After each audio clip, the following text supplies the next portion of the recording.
We are starting assignment 6 this week. It is April 14th. It will be due within 1 week. And so actually it will be due on Monday, right? No, on Wednesday. It'll be due on Wednesday. So we actually don't have that long.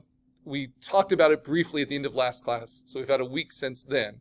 But what we're going to be doing today is we're going to be working on our poster composition and on our type design, the type that goes with it. Now, why is this a different kind of project? We just finished doing our spot illustrations. Please note that our student presentations start next class, and that sign up is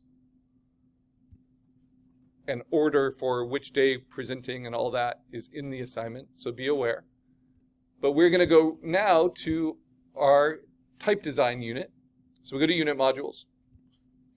This has more complexity than it seems, because even though all we're doing with this unit, unit 12, is adding text to our spot illustration and then putting it on a background, adding a border, and making it a poster, a traditional poster, we'll design them about 16 by 20 inches, which is a half poster size design. What you see that on the whiteboard is a full poster design, what's called a full sheet. The thing that's really different that we want to pay attention to in starting this project is that we are putting two things together for the first time. Two things of different character together. We've designed landscapes and we've designed creatures. We designed them independently, and then we had to make them match, right? Like fit them together. And that's where everything needs to work in harmony. But this is juxtaposing two very different things in character, right? So however you did your spot illustration, like this skull kind of tattoo design, that is going to be combined with type. And the eye cannot take those things in at the same time. Just like reading a cartoon in a newspaper, you see the image and then you see the words. And you have to kind of choose what you pay attention to first, and then how one relates to the other. Sometimes you try to pick complementary type, as in this example, to go with the imagery, with the line art, with the colors even. Other times, you can try to overwhelm the imagery, which is all the imagery is this little kind of cloud shape, right? This is far heavier in type design, and it just totally integrates the imagery. So the imagery is secondary completely to the type, whereas here they're more equal with each other. Sometimes you want the imagery to overtake the type. So in this case, the imagery is really strong, or I'm sorry, the type is really strong, takes up a lot of space in the overall composition.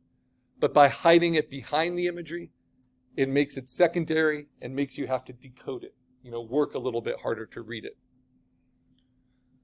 Same thing here.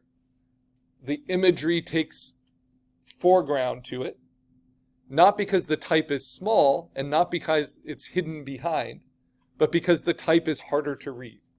This is a brush script. This is dry brushed. Even though it's designed as a vector, it's made to look like it's hand painted on there. And then sometimes you might have a hierarchy in your type. So you want to see certain type first, like melting macabre here, then see the imagery, and then see secondary type. So the more you're doing type layout, like this has quite a bit of it, you see all this first, then you see this, right? You get into different design reads. What do you see first? What do you see second? What do you see third? You'll usually take it to 6 different design reads, what the average eye will see when they look at the work. Other ways to kind of control the eye movement of your viewer is where you place the text. So if you place it underneath imagery, imagery is always going to come first. If you place it above imagery, usually the type will come first, unless you take other measures to weaken it, like this does. And that has to do with the background use as well. But We talked about non-normative experiences in design. That is not what you always need to do. But that is the goal. How do you make your type design feel new, feel original? Because if it feels like something we've seen 100 times before, our brain just ignores it. It's just wallpaper. So even just in type design, this is what the Stranger Things logo for Netflix would look like if it just used basic defaults, right? But this is what the Stranger Things logo actually looks like. So they modify a type design like this, which is, all right, so how do you take just this standard typeface? We all know the word font. We learned it from Microsoft Word at some point, right? And fonts are what they call their options for different typefaces. But if you're going to be a graphic design snob, and it's actually pretty important in marketing to be specific with your vocabulary, this is not a font. A font is a variation on a typeface. So you can have Times New Roman. Times New Roman is a typeface, all one word. Bold Times New Roman is a font. Italicized Times New Roman is a font. Standard Medium Times New Roman is a font, right? So Bingiat is the typeface. Bingiat Standard Original ITC is the font. That's a variation on the Bingiat typeface. So what does a typeface mean? Typeface means this is how S's look, right? And then you can have a bold version of that, a thin version of that, a median version of that, an italicized version of that. What does this typeface have? It has serifs. It has these decorative, almost vampire tooth-like decorations at the edges of some of its letters, right? It tries to incorporate the serifs into everything. It has soft serifs and sharp serifs. On the I is always good to look at for typeface designs, for typographers, because the I is the hardest one to embellish, to add to, right? So the capital I here has soft serifs at the top and bottom. The other thing is what's called the midline, or the waist of the type. And the midline of Bingiat is pretty high. So notice the H. Notice how high that crossing bar is. Notice how high the crossbar is on the G. Notice how high the A and the R. Like it gives very little kind of narrow claustrophobic space for the openings in the type. More standard would be to have that midline halfway down, right? So this is the original. That's why they chose that typeface, the designers of Stranger Things. If you want to learn more, there's a great site that documents typography and motion graphics. And they'll do interviews with the creators. They'll talk about inspirations. They use 1980s and 70s kind of cosmic horror and slasher and horror novels and pulp fiction, type design to influence it. And then they add the motion graphics component. But it all starts with just the type design.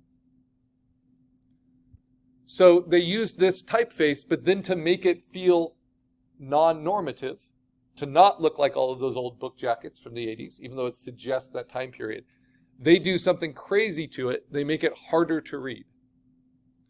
And they do it almost entirely through kerning, K-E-R-I-N-G. So kerning is the space between letters. When a type designer sets their type, this all started in the 15th century with the printing press, right? I'll pass this around because these are contemporary ones. These were designed by my son. But these are all kind of stamped letters, right? They can be done in metal, they can be done in wood block, they can be done with linoleum like this, but they're each taking up their own space, right?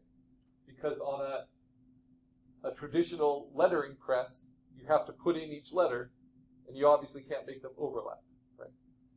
So you can see those stamps. Some of them have borders. Most of them have borders there to emphasize that point. But then you can design them without borders as well. But even when you don't have borders, you're building in the space with the type design. That's the same thing with type designers now. They build not just the vector shape of the letter uppercase, lowercase, bold, italicized, all the different font variations. But they also design the space around the letter. And as my typography teacher taught it, you think about having a standard set of glasses for water, like water glasses. And then you drop your type into the water glass. And then so if you have like the glass is all half full of water and you drop your type into them, what you want is to have the type have equal negative space around it. So once you drop your A into one and your I into another one, the water level should remain the same, which means the letters displace the same amount of space. Since an I is so much smaller than an A or an H or a G, that means an I needs to have more kerning around it in your design. So it takes up the same amount of visual space. So those are the defaults. It's made for readability. So type design, you play with those subtleties. So what did they do? They collapsed the S and the T together. They collapsed the R, the A, and the N together. And then my favorite choice is they took this beautiful curve, this almost full circle curve that's on the G for this typeface, and they collapse it into the N so that it actually flattens out, right? And you get this really, really tense space in between the N and the G. So by really squeezing the kerning, specifically in all these different ways, and by heightening the incipit, the first letter of each word, by making that a little bit bigger, you see how the S rises above the type line, you see how the T just slightly rises above. They make it all feel much less comfortable, right? And then these are not the actual, these are like ways to cheat it, but the actual typeface there, it's all about how these letters come together slowly.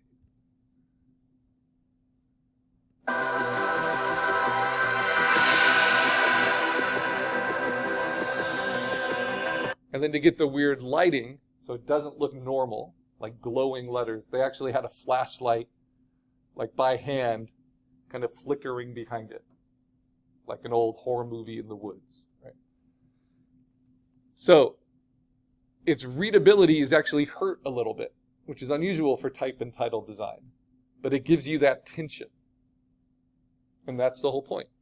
So that kind of non-normative gets your attention.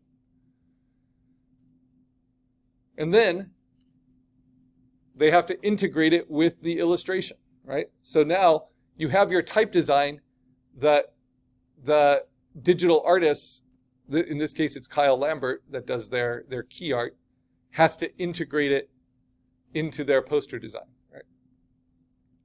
To be as effective as possible. So we're looking at combinations always in this poster design of image and text, image and text. And so far we've just tried to make one thing as effectively as possible. Now we're trying to make a poster as effectively as possible, but it combines two things. It combines an image we've already created from our spot illustration and a type design that we're going to add. And then also a background behind it. So this is my friend Akiko Sternberger's work. She does independent movie posters, getting more and more into like really mainstream movie posters. For instance, let's see, this was a big hit for her. And usually, this is unusual for her, usually she gets to design the type for her projects, right? But when it's a big corporate investment, like The Last of Us HBO adaptation of a video game, the type is already given to her. She just has to make the imagery that goes with it. But the reason I use her, American Fiction was Oscar-winning movie a couple of years ago. Oppenheimer, her poster for it. Usually she'll always design the type, like in all of these other instances, to work with whatever the project is. The Substance, which was just Oscar nominated this last go around, playing with an optical illusion of old woman,